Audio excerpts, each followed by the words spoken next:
computer science, because they'll be out of work in less than 15 years. Why do you say that? Why? Because the elevator operator was a girl the old days. She turned a crank, and she never got the elevator right to the floor. She had to piddle a while. Today you press 20 and it stops exactly on the floor. So people are being moved out. If you look at automobile companies, you'll see in the old days there was a lot of people assembling cars, tightening bolts. Today the bolts are tightened automatically and the cars are lifted up by machine, the wheels are put on. Man is being moved out, but a guy thinks his profession won't be moved out, like a dermatologist. You know what that is? Yeah. A guy that studies skin conditions.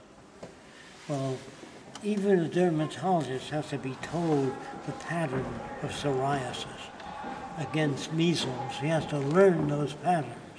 Do you understand that? So when he sees a person with a certain type pattern, he says, this is a treatment. Where did he get that in medical school? We can take a computer today and in 1 hour and a half make it the best diagnostician in the world by photographing every skin disease and putting it up in front of a scanner. And when it scans it, it gives you the latest treatment by the world's best dermatologist. Do you understand? You can access anything on your computer. You say, what is psoriasis? It'll show you.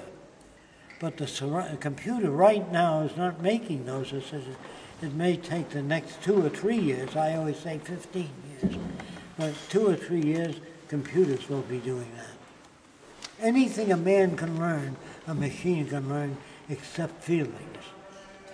What about like complex heart surgery?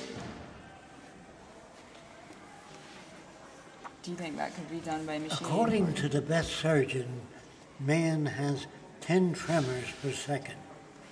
Machines have none.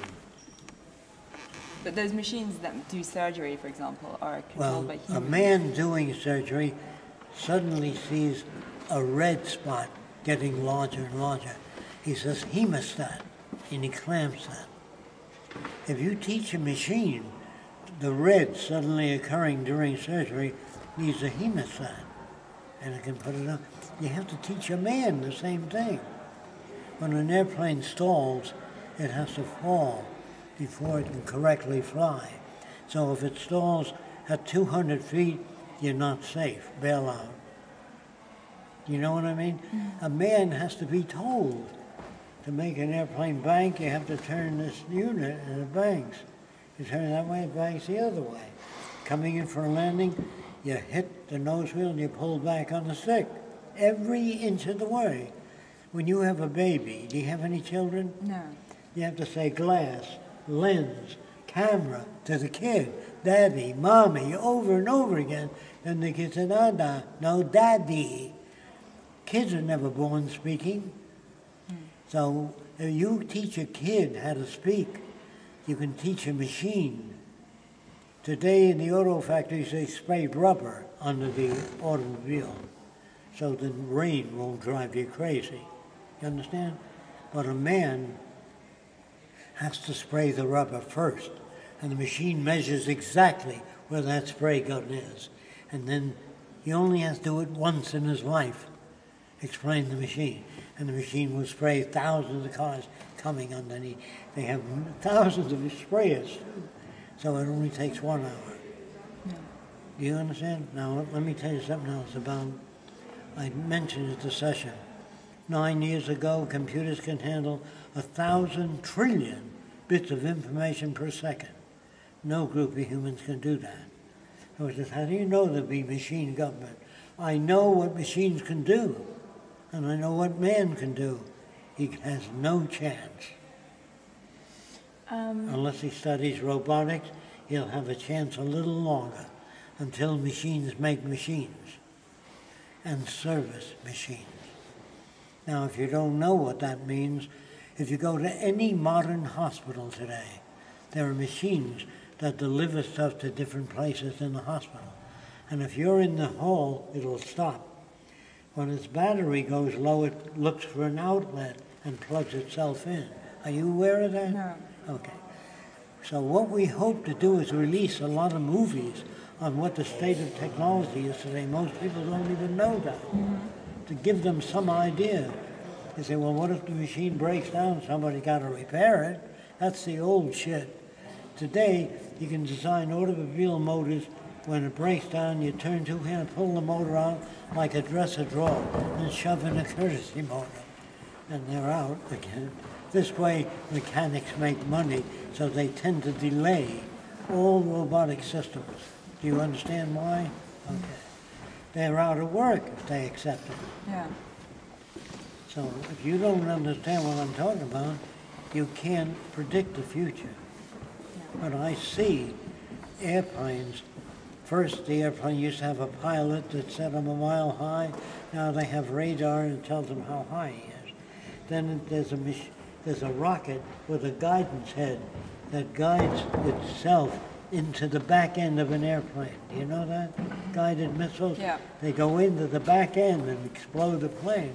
The pilot doesn't know how to do that.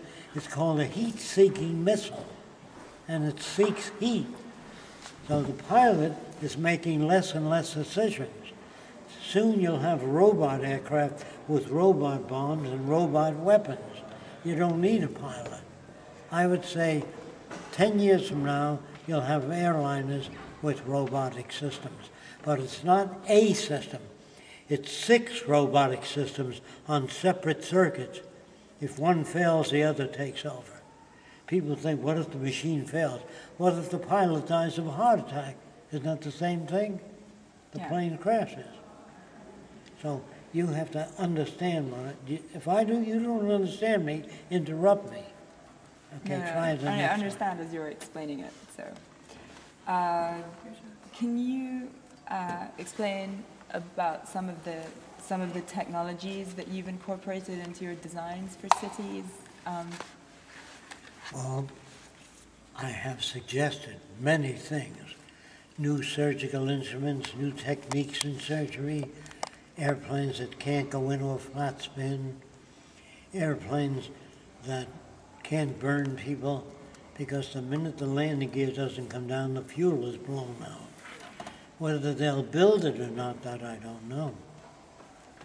Depends on the company. But specifically the designs for the cities, are there any particular, like energy efficient technologies that you? Well, I designed a match years ago, which I sold to a match company. That I was supposed to give me royalties. They never produced it. It's a match that burns continuously. Right. You don't have to. But when you sell